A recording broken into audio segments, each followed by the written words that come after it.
The night was heavy with silence. Two men, Richard Matt and David Sweat, crawled through the final, narrow pipe hidden deep inside the walls of Clinton Correctional Facility in Dannemora, New York. Their prison uniforms clung to their bodies, soaked in sweat. Their hands, raw and bleeding from sharp metal. But their hearts, pounded with the wild hope of freedom. After months of secret digging, cutting, and planning, they were finally here, one step away from the outside world. Then, suddenly, a cool breeze rushed through the opening ahead of them. It wasn't a dream. It wasn't a rumor. The tunnel they had carved out of the belly of the prison was real, and it led to open air. The smell of wet grass, of dirt, things they had long forgotten, inside the gray concrete walls, flooded their senses. For a moment, the impossible was happening. Two convicted killers about to vanish into the night from one of the most secure prisons in New York State. Richard pulled himself out first, broad shoulders scraping the tight square hole that led to the world beyond. He turned back and whispered to David, "This is it. No turning back."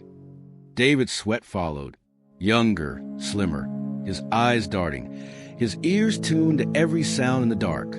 The night air wrapped around them, cold, shocking, electric. They were outside. They were free. But freedom carried danger.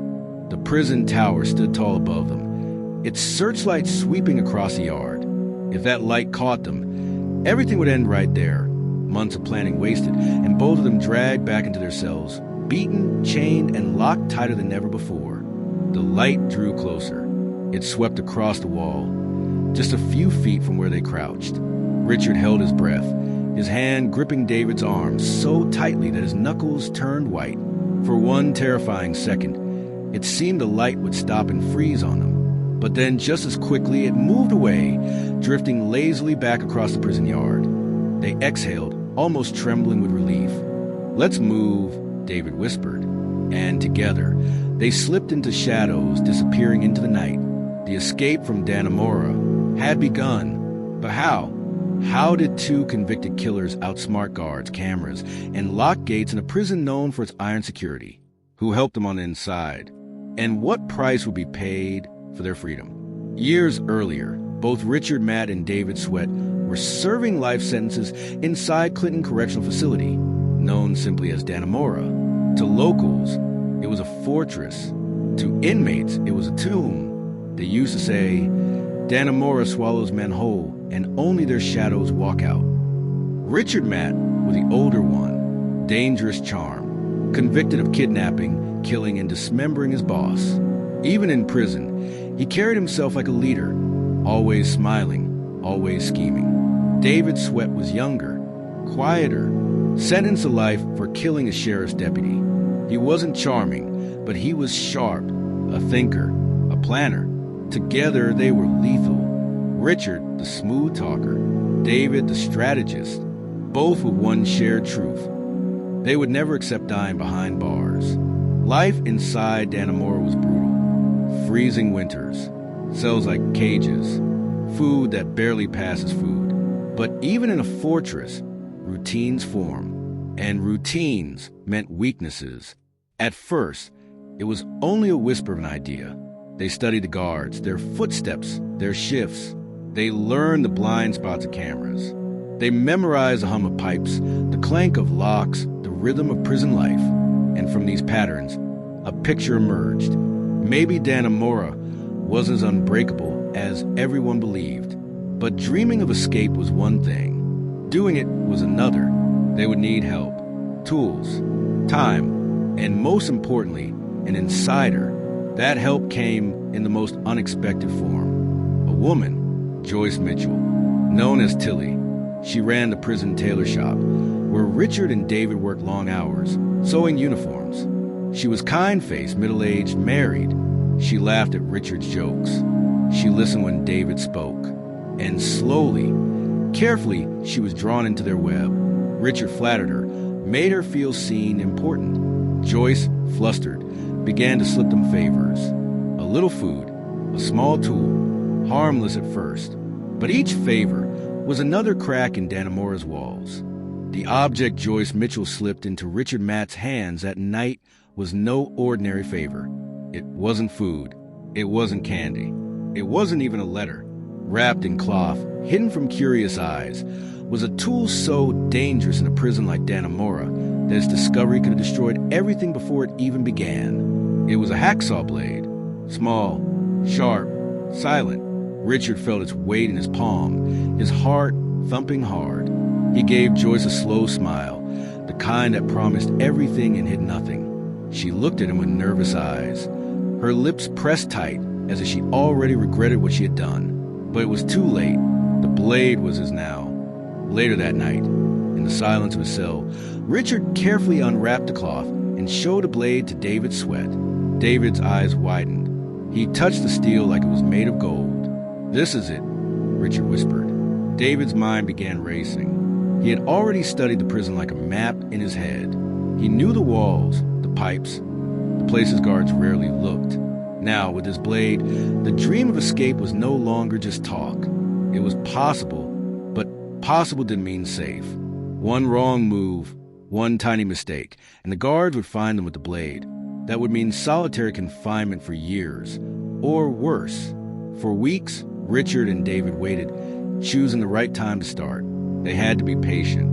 At night, when the prison grew quiet, they whispered to each other through bars, their voices low and urgent.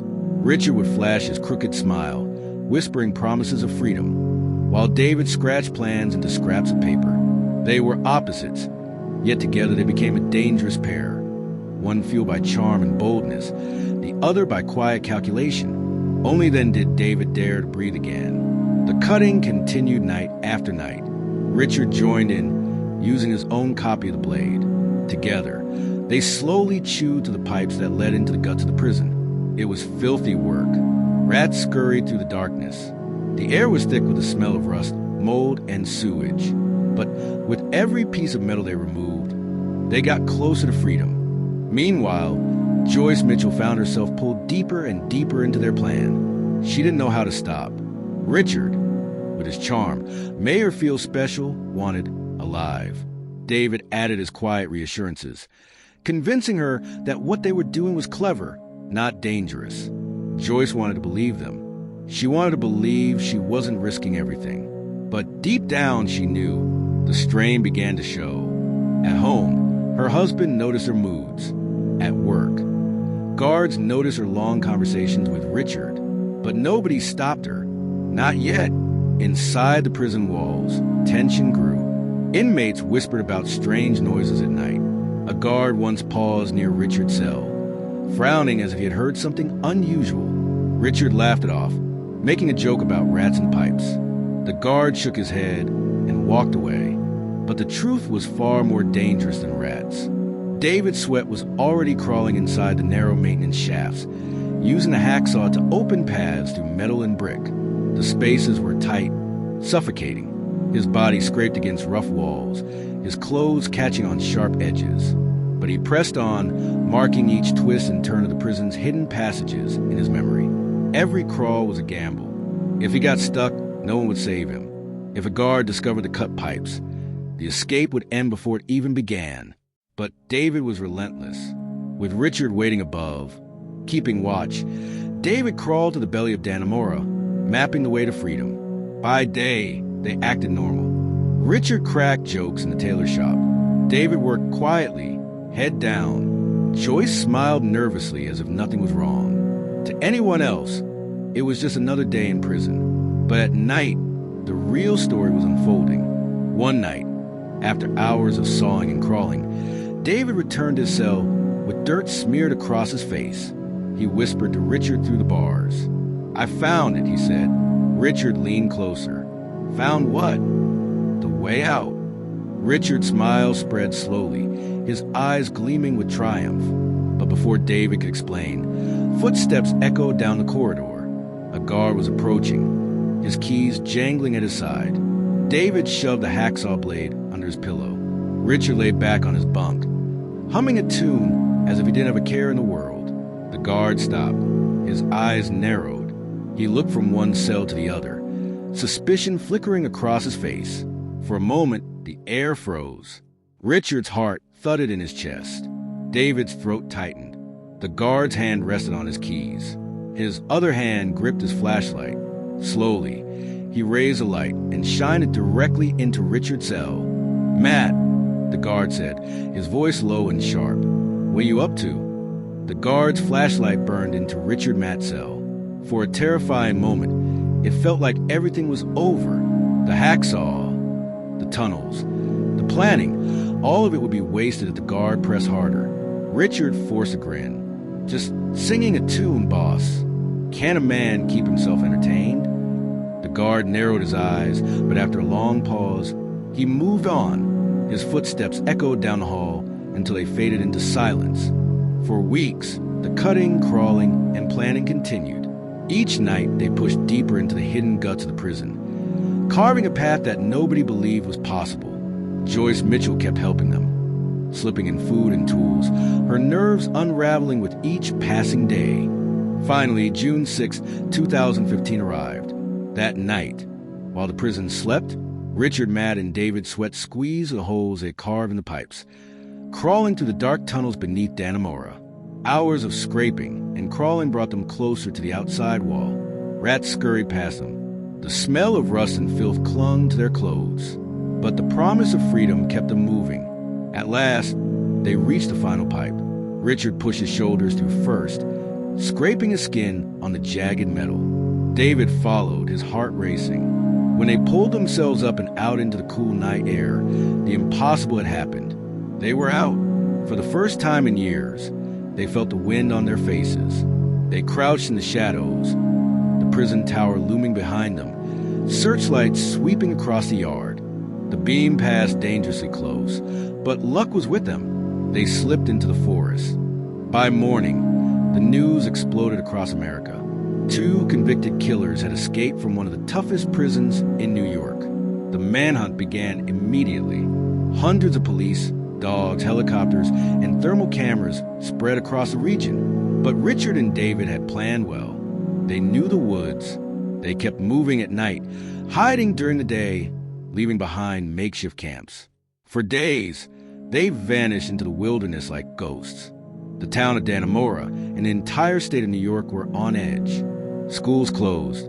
People locked their doors. Everyone feared that Richard Matt and David Sweat might kill again, but time was against them. They were hungry, tired, and constantly hunted. Joyce Mitchell, who was supposed to drive them after their escape, panicked at the last moment and never showed. That mistake left them stranded on foot, lost in the forests. On June 26th, 20 days after the escape, police finally caught up with Richard Matt. He had been spotted near Malone, New York, stumbling through the woods. When he refused to drop his weapon, police opened fire. Richard Matt was killed on the spot. His long run had ended. David Sweat pressed on alone, running deeper into the forest. But the net was closing. 2 days later, on June 28th, officers spotted him near the Canadian border.